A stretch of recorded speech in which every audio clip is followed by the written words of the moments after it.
Hi, it's me again with Corel Tips and Tricks. I've made tons of videos on this, but I've never kind of used like rounded corners and corners like this. I've always just used the cube that I can get from using when we use the graph paper tool.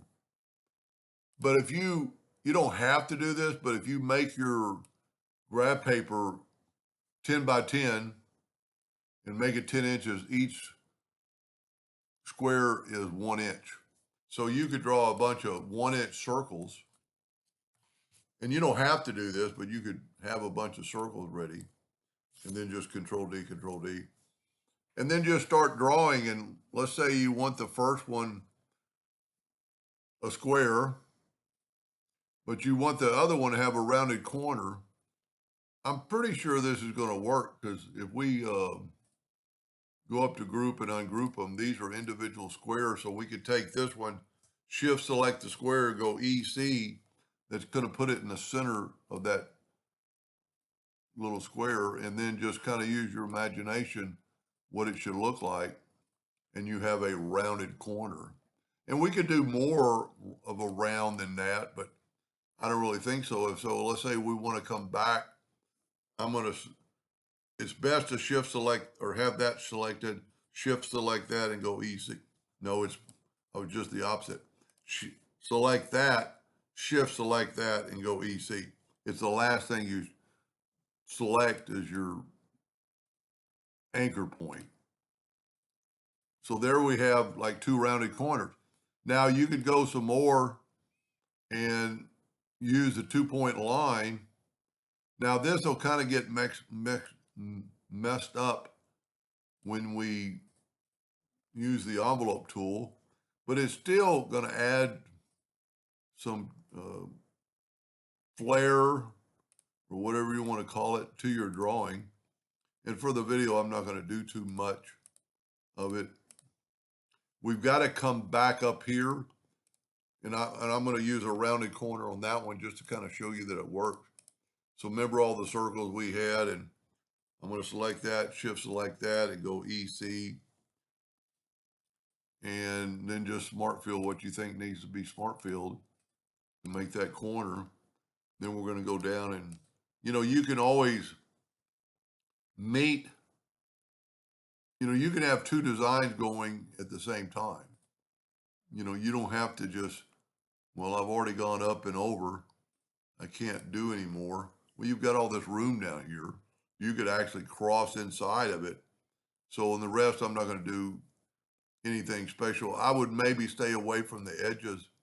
We'll get the smart fill tool and just make some another pattern, kind of weird or maybe symmetrical or maybe not. I would just, maybe stay away from that, and you could come here and put a block or put a 6 block. Maybe you can go like that and like that. And then what's so neat about the graph paper, you move, well, remember I ungrouped them.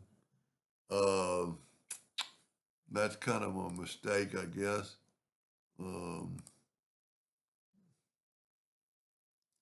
How are we gonna, well, you know what we're gonna do?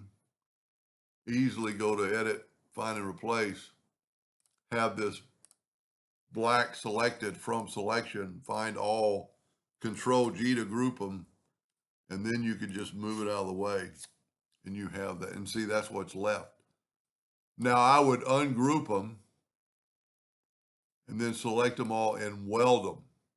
Because if you look right now, we have some little bitty visible lines, but if we weld them, that's weird.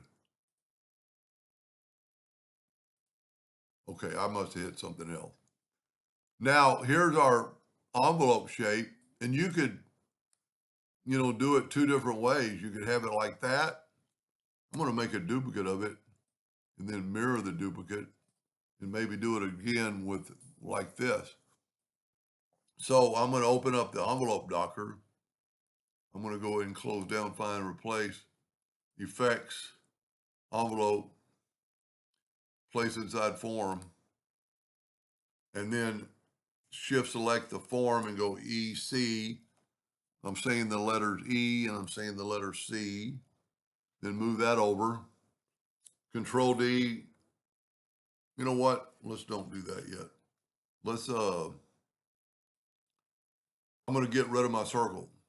So if you will hold down your Alt key with your pick tool and then delete them. Or you do the same thing and then just nudge them out of the way. Because we're working in the center of the page.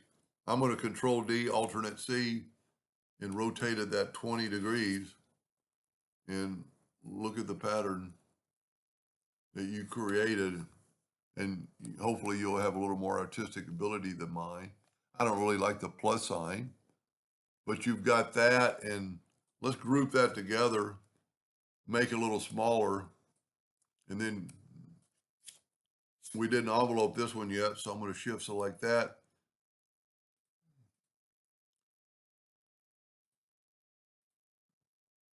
Then shift select that and go EC or CE. You don't have to do them in that order.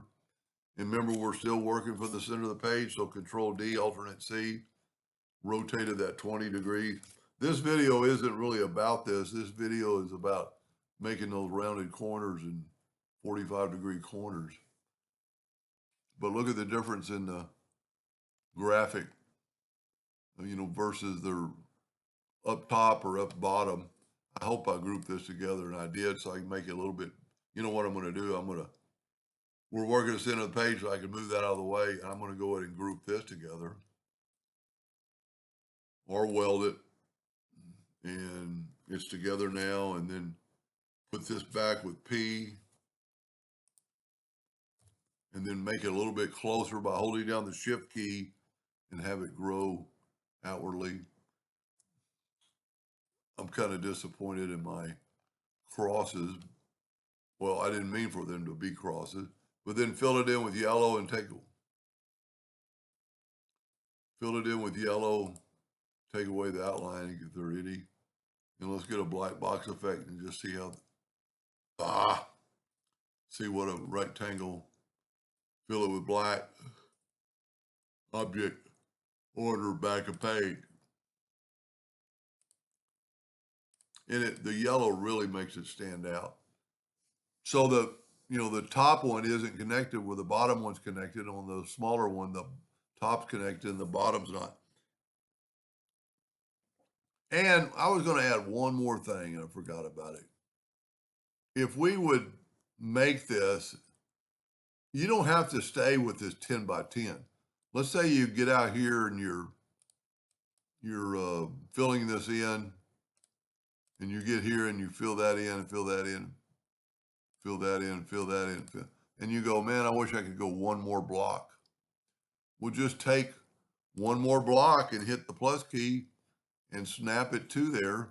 You could go further and further and further. You could have as many as you wanted.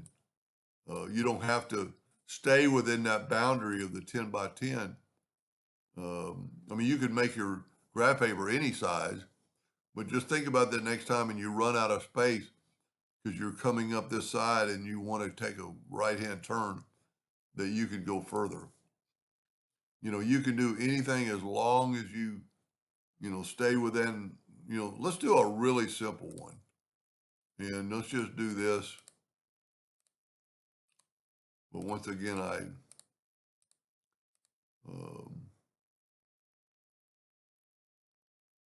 have to meet it. So I'm going to just take away that circle. And we're just going to show you a really simple pattern. And I think I still have I didn't group them back together. Well, we could just do this. We're through for the night with this, and you have so few, you could actually just take nudge them up, nudge them up, nudge them up. I always try to group everything together so I can not have to do this because it's a little irritating. And with all those little bitty pieces, we want to make sure we weld it. And then let's just weld that together, Control G, or just weld it. I don't have to do anything. Well, let's just make a really simple one real quick. And I'm not going to work in the center of the page. I'm going to just use this. But I will need to make another window or envelope. So I'm going to go to the Smart Fill tool and fill that in. My nudge is probably too high, but that's good. Left click, right click. Get this from envelope form. CE or shift select and then go CE. And then try not to get the frame. Maybe try to move the frame out of the way. Control D. I can't alternate C because we're not in the center of the page, but I can just do it the old fashioned way and then rotate it 20 degrees. So this is a really simple pattern. And then we could very easily just move this stuff out of the way. And there's a very simple pattern. Now this would be, well, all of them would be a good one, but if we weld that together and actually change it to red and get the interactive fill tool, and swipe across and maybe make this yellow. You don't really want to use elliptical. I was reaching for elliptical, but it doesn't really work in this case. On ellipticals because it's too fine. Now what we can do is do this. Nope, it's not going to work on that. Not going to work on a line type deal. But the other elliptical, I mean the other fountain fill does work. I don't know if I can get it. There we go. And then use a little black. And even that little bitty simple design becomes a pretty cool graphic. See, I do have one corner there. I forgot we did that. And then, you know, just this is type of stuff you could take it and Control D and make a duplicate, holding down the shift key with a two-sided arrow, bring it in, but then rotate it like 10 degrees. No, rotate it 5 degrees. And see, you get it kind of all set. Then you could Control D both those, holding down the shift key, and then that time you don't have to rotate it.